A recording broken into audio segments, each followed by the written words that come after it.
Wake up, everybody, for a breaking news NFTP breaking news segment. Today, we've got some crazy acquisitions for you. Not as crazy as Microsoft buys Activision Blizzard, but pretty crazy nonetheless. And that is Sony buys Bungie. Yes, that Bungie, the Bungie of Halo and Destiny 2 fame. And I don't think anything else worth talking about. $3.6 billion.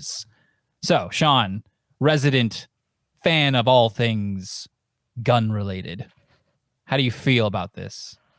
I don't know. So I played a lot of Destiny 1. I played Destiny 1 basically from the beta demo they put out until its end. Or until Destiny 2 came out. And then I never got into Destiny 2, but especially starting with Destiny 2, Bungie had a pretty close relationship with or even going back to Destiny, I guess. They had a close relationship with Sony. You had extra guns, like an extra strike. That's what they were called. They're little three-person little raids. Yeah, they're dungeons. No one makes a shooter that has quite the smooth feel like Bungie does. 343 is getting there, but if you had to kind of pick someone who to maybe guarantee that you were going to have a shooter on your console because you don't know if Call of Duty is going to be coming, you probably could not have picked a better option. That was certainly not that was within their price range. Because really, all that's left now that's a major competitive shooter that isn't owned by one of either Sony or Microsoft is Battlefield. Are you positive, negative, neutral on this? What's your feeling on it? Well, so let's search my fact. They being Sony and Bungie have been adamant that hey, Bungie or Destiny and Bungie games are going to remain multi-platform.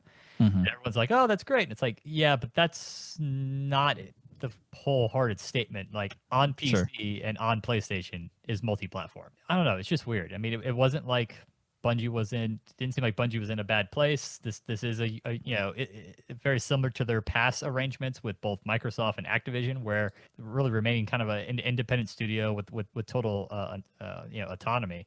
So I mean, for all I know, this is going to last a handful of years, and then Bungie's going to be an independent studio again. Yeah, it seems to be the trend that they take. Possibly. Jason, Mr. Facts Man, what are your facts and feelings on the situation? So I'll go with my feelings, I suppose.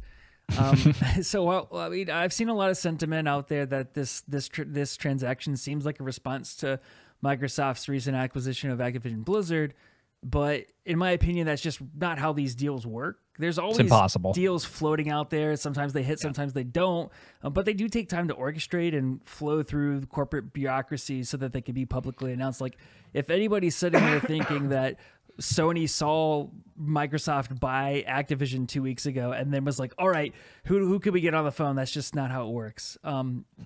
Let's just spend $3 billion or almost $4 billion. That's just, yeah. And the other thing I'll say is Bungie is a high profile studio, but I personally see this more of a strategic move on Sony's part. I think they're after the technology more than the IP in this case. They've done this in the past with studios, most recently Nix's, and they acquired them just to focus on technical development and capabilities to support Sony's other studios. One thing we have to remember is that Sony doesn't have the same gap in their ability to deliver fantastic games as Microsoft has shown in the past console cycle. So while it looks like Microsoft is rapidly acquiring studios and talent to shore up their IP gap, I think Sony is shoring up their technical gap. Are you talking about in terms of trying to build? Do you think this is for ports to the PC? I don't know what it's for. I mean, Bungie's game engine is notoriously difficult to work with, which is why they have such a hard time doing certain updates. So here's what I'll say: they still definitely bought Bungie for the IP. They didn't buy Bungie to work on their. That was part of it. But if you read their blog post, there are two quotes. There are lots of quotes, but two quotes in there where they mention, one is from Jim Ryan. He says, "This is an important step in our strategy to expand the reach of PlayStation to a much wider audience. We understand how vital Bungie's community is to the studio and looking forward to supporting them as they remain independent and continue to grow." And then the other one from the blog post is, "Bungie's world-class expertise in multi-platform development and live game services will help us to deliver on our vision of expanding PlayStation to hundreds of millions of gamers." So I think that second bit there, the live service. Yeah, Sony hasn't really done the live service thing. With everyone chasing meta and the metaverse and whatnot right now, they are behind the curve on that, and that might be Bungie might have been the best partner they could find for that. I mean, it's going to be interesting. As Jason said, I mean, Bungie's a top of line studio. They put out polished, quality products, much like the Activision Blizzard.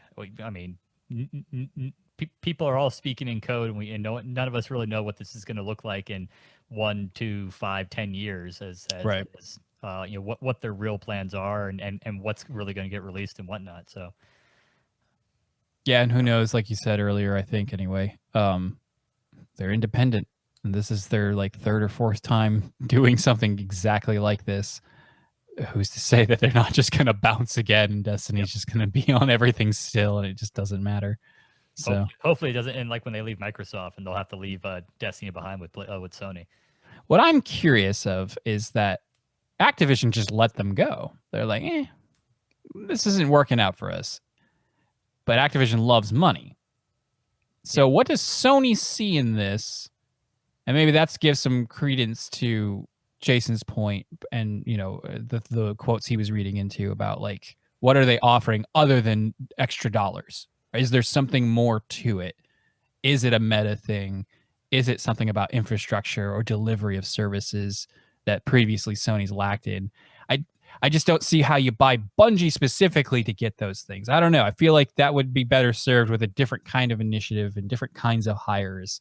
Not something so specific and high profile, but what do I know? It is strange. And while I agree, you can't sit there and say, oh, this was done in reaction to Call of Duty. Because this would have been negotiations long in the coming.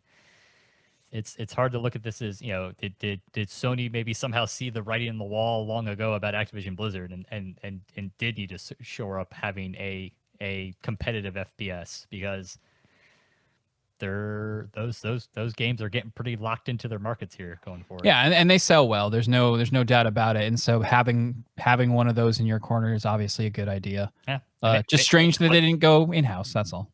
Yeah. Anything else, Jason? Nope. Take us out. No, you take us out. Oh, okay. I have to do the other. I have to say later, Skater. I love this. No, later, Skater. I love this podcast. I love video games, and I love you two lovely NFers. That's all we have for you this week.